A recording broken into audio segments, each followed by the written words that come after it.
notice do you take of the faces from the past looking down on you from their lofty public perches?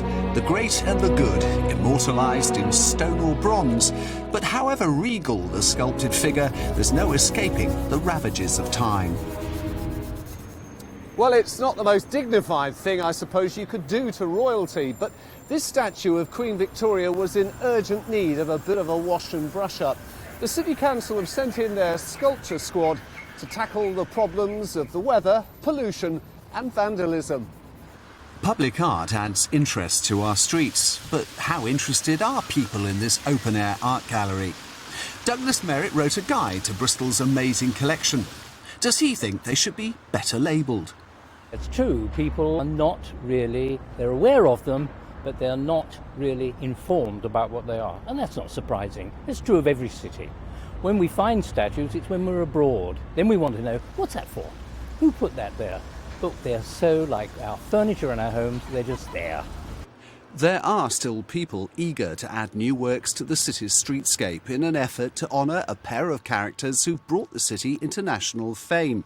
Yes, one campaigner is hoping to put Wallace and Gromit amongst the works already decorating Bristol's Millennium Square. My view would be, for example, you put a statue of Wallace and Gromit around here, people can say, oh, I know who that is, there's a familiar face, there's a friend. And they can come across here and I can say, that's become accessible to me, so now I can sit down next to it. Now, who's this bloke? William Tyndall, I understand. It says there. Edward Colston's statue is under the spotlight this abolition 200 year. He was a slave trader, and one local artist is exploring his own roots with a temporary wraparound installation he's planning for the Merchant's Plinth. But Graham wants something more permanent. I think we owe it to ourselves and to the future that we show that in this year we've actually made a difference. We've actually reconciled ourselves with the history. We need something up and permanent and very prominent, almost on the same stature as the Berlin Memorial to the Holocaust. The history of the city's port is also behind efforts to create a sculpture of fiction's most famous rascal. The Long John Silver Trust want to use the pirate to help tell the true story of the maritime characters who sailed off to adventure down the River Avon. They want a Treasure Island trail that'll take in many of the historic dockside sites. Every one of Stevenson's characters has echoes of historical people. Bristol's past is all about buccaneers and pirates and privateers, and two of the most famous ones are Blackbeard, who was here in Redcliffe, born here in Redcliffe, and Woodes Rogers, who actually comes from Queen Square over the way. It's a great idea that would help bring the old port to life and get young people interested in public art. Well, this is the end bit where I get to give my personal opinion, which is that work of art behind me is my least favourite in the whole city. Everybody thinks it's Cabot. I think it's officially called the Elizabethan Sailor. I call it the Plumber because it looks as though he's been called in to sort out that pathetic fountain underneath. Be that as it may, the City of Bristol does want your help. Along the Portway used to be a bust of Samuel Plimsoll, the local MP who brought in the Plimsoll line, saving countless sailors' lives. Now, they don't want to put the statue back after they finished engineering work there because it's been badly affected by pollution. So they ask, where would you like it to be sited? If you have suggestions, send them first to us and we'll pass them on. But hey, doesn't it make life more interesting to have things like this in any city?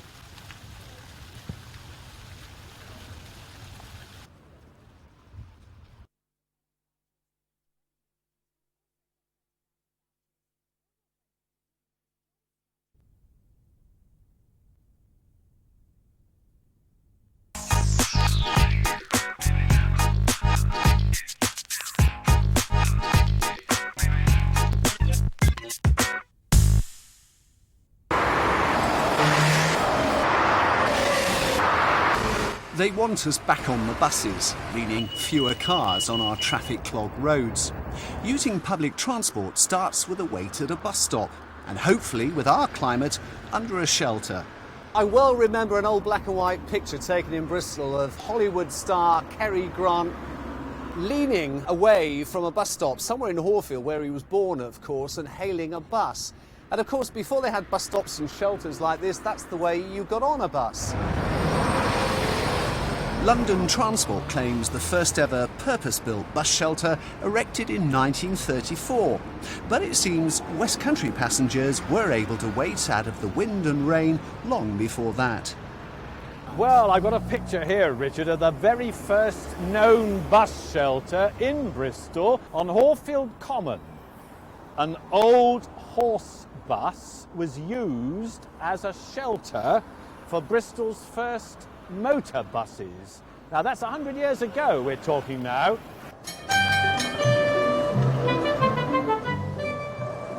Even with the region's tram services, there was somewhere to wait out of the rain. And some of the tram shelters were really grand affairs. There is one lovely picture of one which is in fish ponds, and you can see the lovely people look in their gorgeous skirts here. And they were very ornate. I mean, you can see all the bits and pieces all round, and the ventilators and the pretty glass. These days, bus shelters everywhere have to suffer the stresses and strains of modern living. And new ones look pretty much the same too, as multinational companies take over the job of providing them, often funded by advertising. But how about these for examples of a more individual approach? 6 years ago, the Gloucester man I'm on my way to see spent 3 months of his life travelling around all 270 parishes within the county. He was out to do a sort of stock-taking exercise of bus shelters as part of efforts to improve public transport. Well, the first one Derek went to see was his own village shelter. Hello, Derek. Mrs. Hall. At Course. Now, this one, you can wait for the bus and read public notices from the parish council. There's new technology here. It's got solar-powered lighting. Well, that's one down, 299 to go. That's never a bus shelter. Well, it's such a tiny one that it serves a little hamlet of Stanley Pontlage, which is have about 5 dwellings. You struggle to get about 2 people in there. It has a Latin inscription over the top, any port in a storm. He found church stops, ivy-covered arbours, sheet-proof fenced ones, and even a niche in a wall. And finally...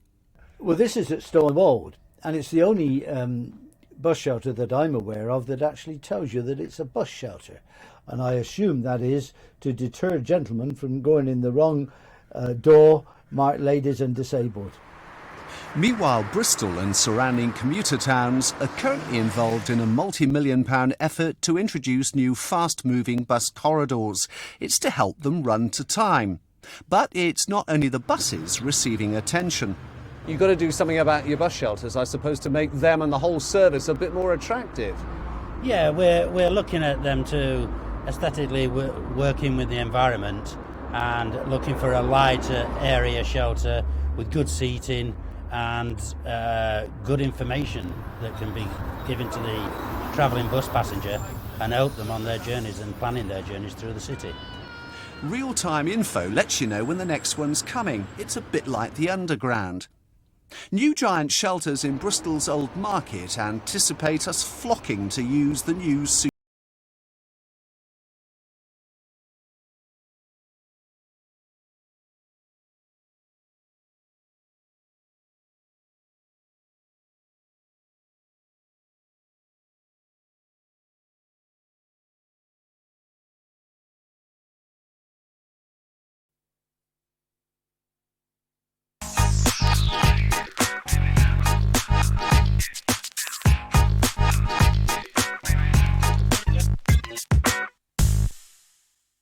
Where do you stand with this, the graffiti-covered Montpellier rail station in Bristol, and this, one of the last examples remaining of Swindon's great age of public murals?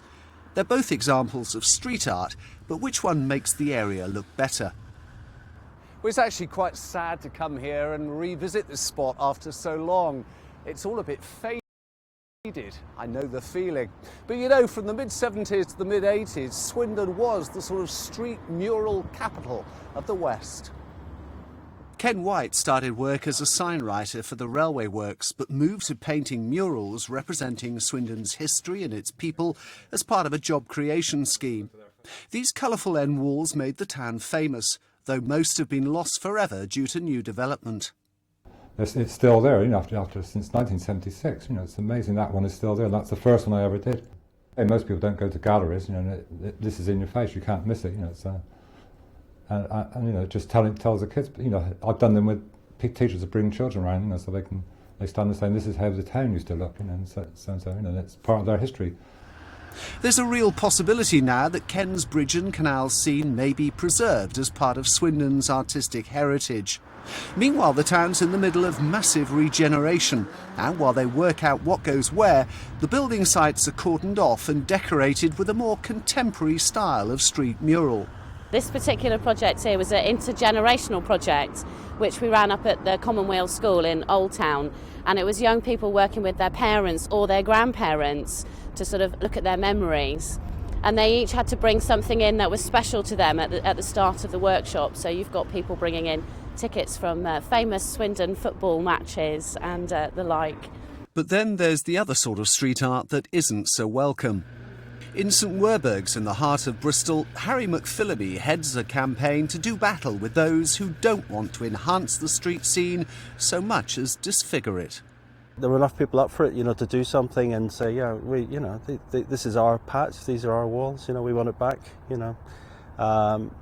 And it was the kind of ugly, scribbly stuff that we wanted rid of, and trying not to be against proper graffiti art, because we respect that some people value that, and we wanted to put a distinguishing line between the rubbish and the places where people are trying to be creative.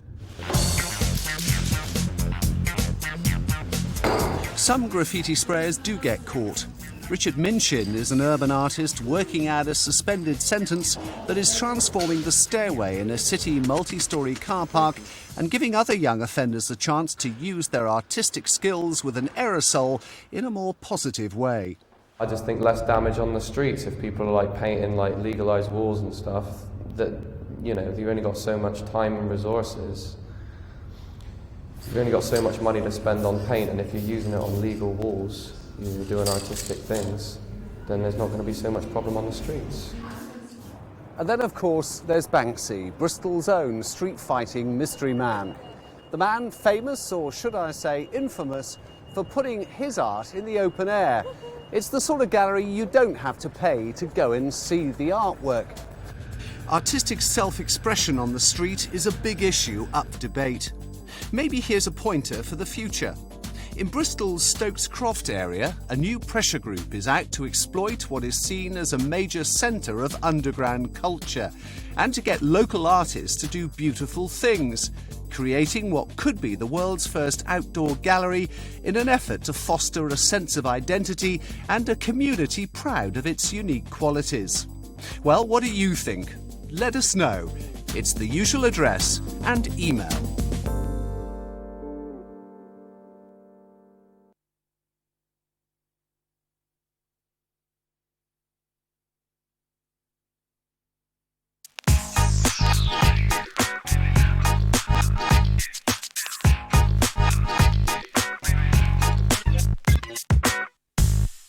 Do you know, our Victorian forefathers were as proud of their public loos as they were of their public libraries.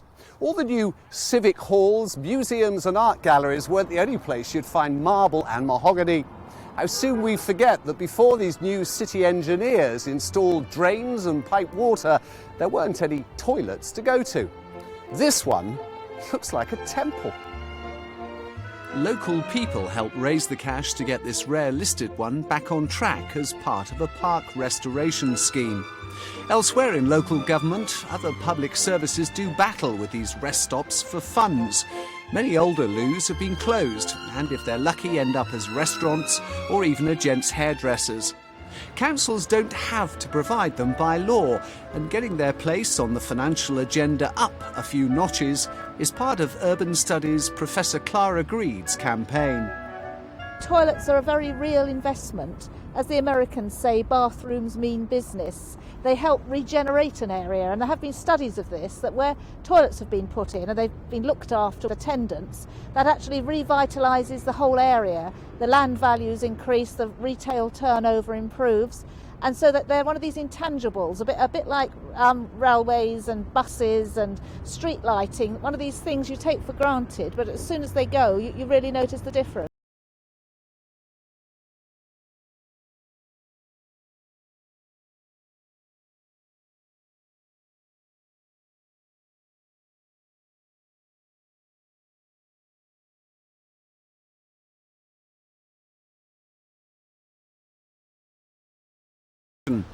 That's based in Winchester, and their chairman is also keen to see better facilities for all. The problem really starts in the evening, because the nighttime economy, all the cities and even the smaller towns here like Winchester boast of their expanding nighttime economy, but there aren't any public toilets to cater for people's need. Now, of course, there are toilets in pubs and clubs and restaurants.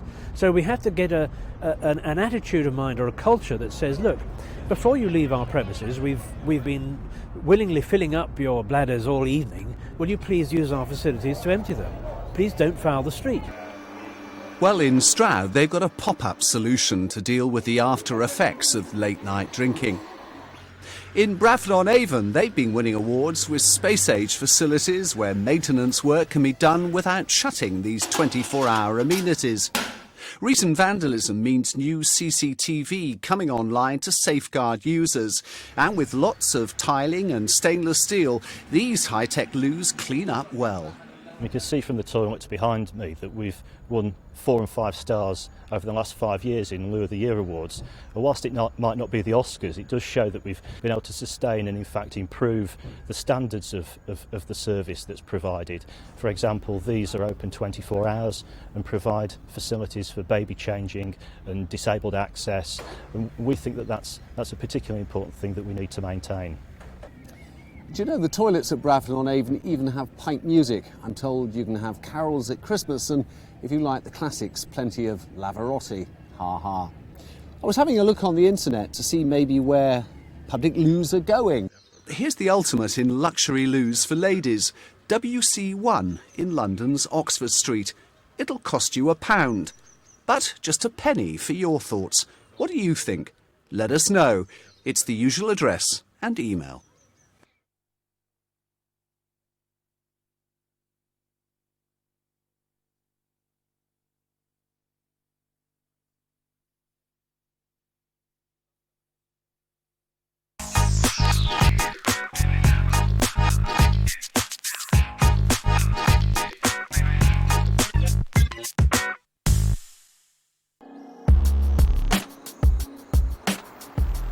One thing's for sure, we can't road build our way out of congestion. Our towns and cities just won't take it.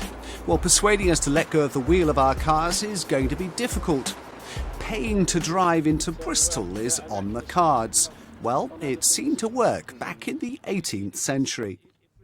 During that time, Bristol suddenly found itself surrounded by toll roads. You know, to come to Bristol, you would have to go on a toll road. And people put up with them. There were always demonstrations, but after a while people realised that they were going to have to have good bridges, good roads. They would have to pay for them.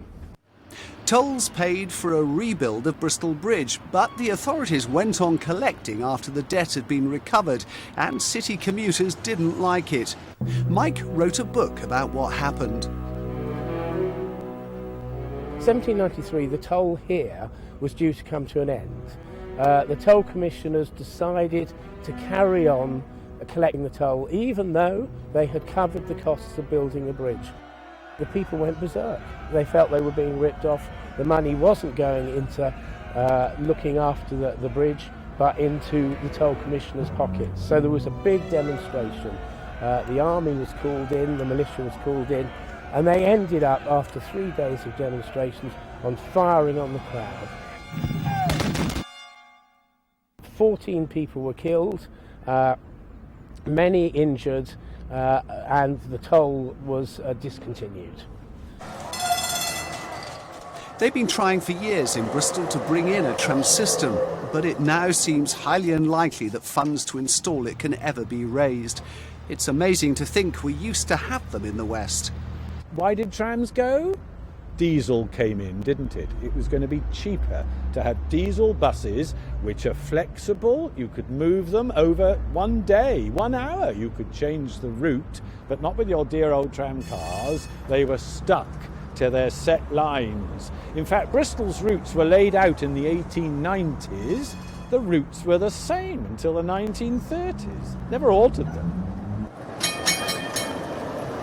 Getting to work can be a bit of a problem if you live in a place like Portishead. I'm told that some businessmen have to get into the car at 6 in the morning to be sure of getting into their office by 8. That's in Bristol. Well, there is a simpler way of doing it, say a lot of people, that would cut the journey time to about 25 minutes and use something that's been here all the time. It's called a railway. Portishead is one of the fastest growing towns in the country. It has tripled in size since the 1960s. And it has one road, major road, in and out of the town. Have you got a hope in hell of getting this rail link reopened? Oh yes, I mean most of the people in Portishead and the area want it open. The big problem is who will pick up any subsidy that may be required. Now we're not convinced it would require a subsidy, because 25% of the people we interviewed at the flower show said they would use it on a daily basis. Maybe we should start bringing homes and work closer together. That's one of the arguments put forward by a Bristol-based charity celebrating 30 years of raising the profile of the bicycle and the benefits of cycling. If we really want to be a society which is more sustainable, we've actually got to send a message to travellers, don't you think, that walkers and cyclists are very desirable people. They're very desirable ways of travelling, and all our streets need to be adjusted so that walkers and cyclists are taking advantage and given preference. Here in the West, cyclists could argue the hills are stacked against them, but a Bath bike company has come up with the answer to inclines. These bikes are battery assisted. Well, hopefully that's the electric spark to light your fire. What do you think? Let me know. It's the usual address and email.